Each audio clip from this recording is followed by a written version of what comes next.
images, and other media. There are some ways that you can reduce page size. You could resize and compress your images, remove unnecessary custom fonts, and remove redundancies. We have a compression tool that we recommend. It's called compressjpeg.com. That's what you would use to compress those images so that you could speed up that web page. This is a beautiful site by Intercom. It is image heavy. As you can see, there's not much text on this page. They definitely want to be sure that they have compressed those images so that their page isn't slow to load. Next, we're going to talk about page speed. Best-in-class web pages should load within 3 seconds. Any slower, visitors to your website might leave. They might abandon your site, reducing conversions and sales. So the speed of your site affects your organic search rankings. In 2010, Google has started accounting for a site speed in its algorithm. About 39% of people stop engaging with a website if images don't load or if they take too long to load. So you're losing about 39% of potential customers if your site's slow. What's the biggest factor contributing to your page speed? That's size, like we just talked about. So here's some more ways to speed up your site. You can optimize your images. Browser caching, which enabling browser caching lets you temporarily store some data on a visitor's computer so that they don't have to wait for it to load every time they visit your page. And then compression, like we just talked about, compressing your images and optimizing your CSS. And CSS means cascading style sheets. Are there any questions I can answer so far?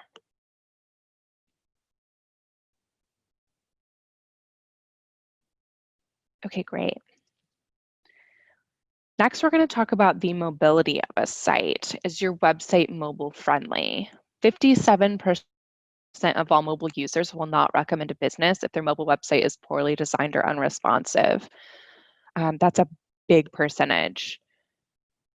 Mobile websites that load in 5 seconds or less will end in a viewing session that's 70% longer than slower counterparts. That's from Google. Many of the common reasons why a website isn't mobile friendly is because the content is wider than the screen, which requires users to scroll side to side to view the page, and that can be frustrating. The text is too small, so the user has to zoom in to read your website, the text on your website. The links are too close together. On a smartphone, links should be easy to tap with your fingers. Most smartphone users hold their phone in their right hand and tap links with their thumb. Super interesting, so keep that in mind. And the mobile viewport isn't set. This is a little bit more technical, but the mobile viewport controls the width of the page for the device. So you want to be sure that that is set properly. We do have a tool that we can use, I will tell you about later in this webinar, that helps you check whether or not your site is mobile friendly.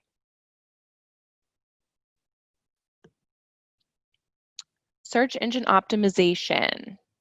Search engine optimization is really important for making sure that your website is easy for users to discover and easy for search bots to understand. With better page titles, headings, and meta descriptions, you can make sure that your site is search engine optimized.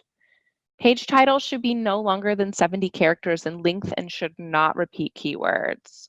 When it comes to page titles, you want to be specific, be unique, and be compelling. What you don't want to be is repetitive and long. Here are 2 examples of page titles. You'll see the first one is from HubSpot, How to Use Online Video Marketing Webinar Archive. And the second one is Wikipedia, Deleted Articles with Freaky Titles, Wikipedia the ... So that one, that page title is too long. People don't actually really know what this page is going to be about when they click on it because they don't have a complete title there. So again, you want to keep that no longer than 70 characters. Next, we're going to talk about meta descriptions. Meta descriptions should be no longer than 300 characters, ideally no longer than 155 characters in length, and should be relevant to the page. The meta description is one of your last hopes on the SERP, which is search engine results page, at attracting a searcher to come to your site. So there are 4 keys to make a great meta description. You want to pose a question. You want to think like the searcher. So ideally, your post addresses a problem or issue your target audience has. If we ask them a question in our meta description that is or might come close to the problem that they have and are looking to address, they might be more willing to click on your website. You want to provide them a solution or a benefit. You want to tell the searcher what they might expect when they click on your site. The last thing you want to do is have someone click on that link and hit the back button because the meta description didn't match the page. It wasn't what they wanted or wasn't what they were looking for. So this is your chance to sell them on what you have to offer. Again, keep it under 155 characters. We say that 155 is a great benchmark because Google doesn't actually measure by characters, it measures by pixels. So it'll cut off a meta description after a certain width, and we found 155 characters is ideal. You also want to make it relevant to the content on the page. If your meta description deceives the reader with the content not relevant to what they are expecting, they're again going to hit that back button, which is going to hurt the level of trust the searcher has in your company. I have an example here of what a title is, a meta description, author photo, published date, URL, when you search something on a search engine. So this down here is the meta description. That's again what you want to keep under 155 characters, and the title you want to keep under 70 characters in order for it all to show up. Headings, keeping with search engine optimization headings. Heading tags distinguish headings from core page content. It's really important to use keywords in your headings and content. Visitors are more likely to stay on your web page when those keywords match what they were looking for. So you want to make sure you use these keywords naturally on your web page. Google's gotten better at being able to tell when people are keyword stuffing their content. So whenever you create content, focus on what matters to your audience and not how many times you can include a keyword or key phrase in that content. So if you're doing that, you'll find that you naturally optimize for important keywords. It's fine to use multiple keywords in multiple locations on your site, but don't overdo it. Google will demote your web page if they feel like you are, like I said, keyword stuffing. Sitemap. Sitemaps help users navigate your site quickly and easily. Sitemap is essentially your website's blueprint. A sitemap is a file of code that lives on your web server and lists all of the relevant URLs your website is carrying. Your sitemap helps search engine web crawlers understand how your website is built so that they can evaluate and rank it more easily. I have an example of a sitemap on this next page. When we are building websites for our clients, we generally first start with a sitemap, and it's this nice little draft of how their website's going to be laid out. Right here, you see the primary navigation. That's usually what you see on a website as like the home, about us. And then in those, they have pages that you can click on called secondary navigation. Are there any additional questions so far? Oh, I see one in the chat box. Can you give an example of a great heading for a page? Absolutely. I'm going to actually go back because there was one great heading that I had listed in here that I felt like was a really good example. So give me just a second to pull that up.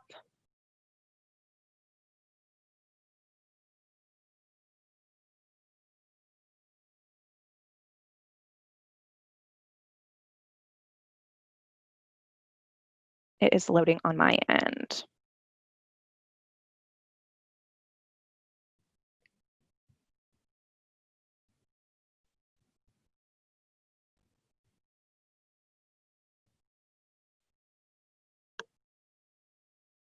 Okay, so a great heading is going to be short.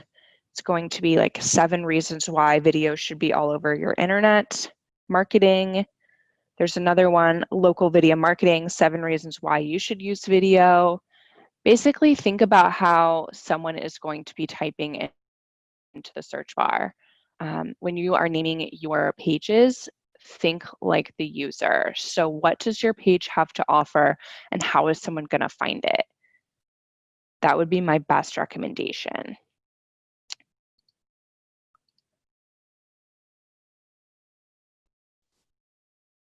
Okay, moving on to the next page. Security, SSL certificate.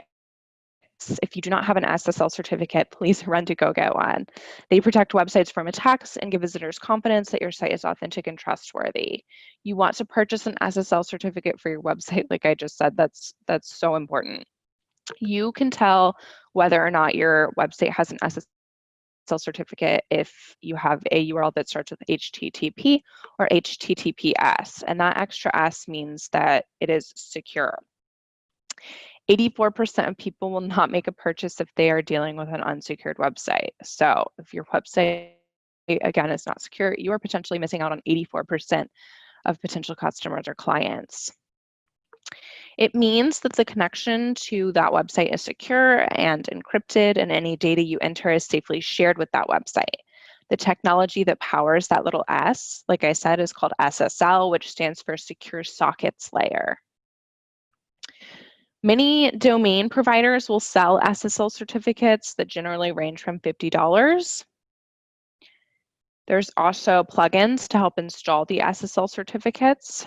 We like one called reallysimplessl.com, and this plugin helps you install the certificate across all of your content, and there are premium versions available to help you, and those run from $20 to $145.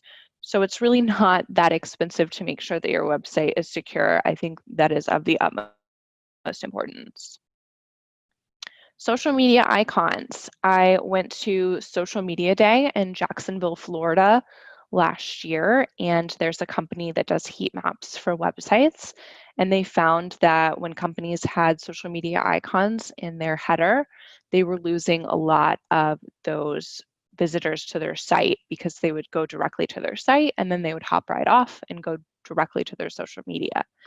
So you want them to stay on your site. Your website has more information probably than your social media. They're able to more easily contact you, learn more about your team, your mission, your vision versus your social media.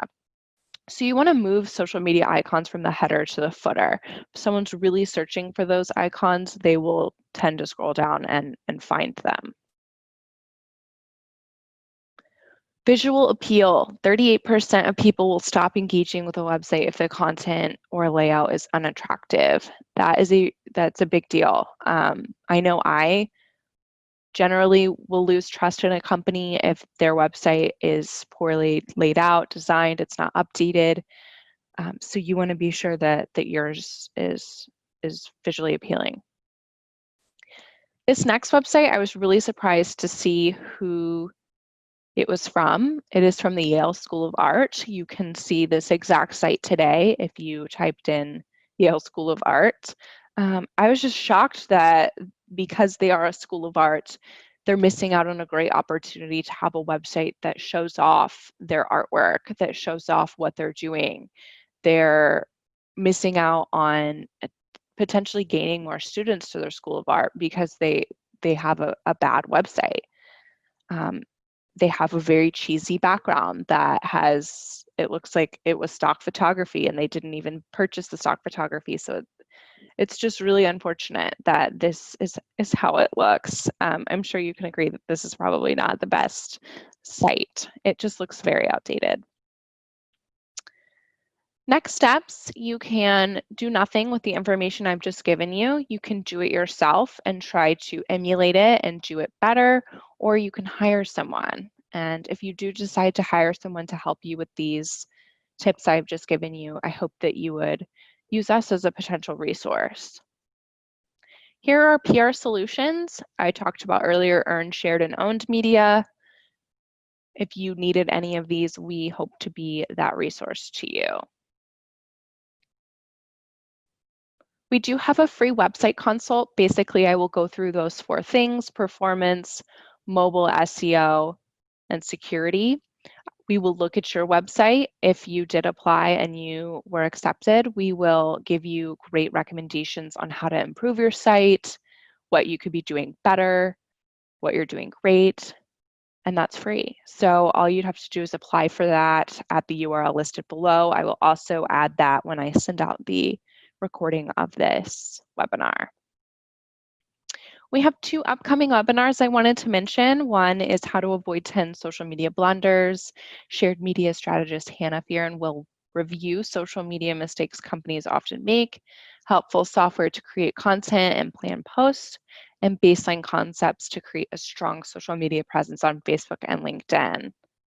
And then we have a earned media webinar coming up. It is discovering strategic PR insights. PR strategist Katie Boyles will show you how to establish a framework to develop a strong strategy, come up with strategic insights to shape your PR plan, develop a process for planning your company's communications. These are going to be great. You do not want to miss these. These are listed under resources on axiapr.com if you wanted to sign up there. Are there any additional questions I can help answer before we wrap up?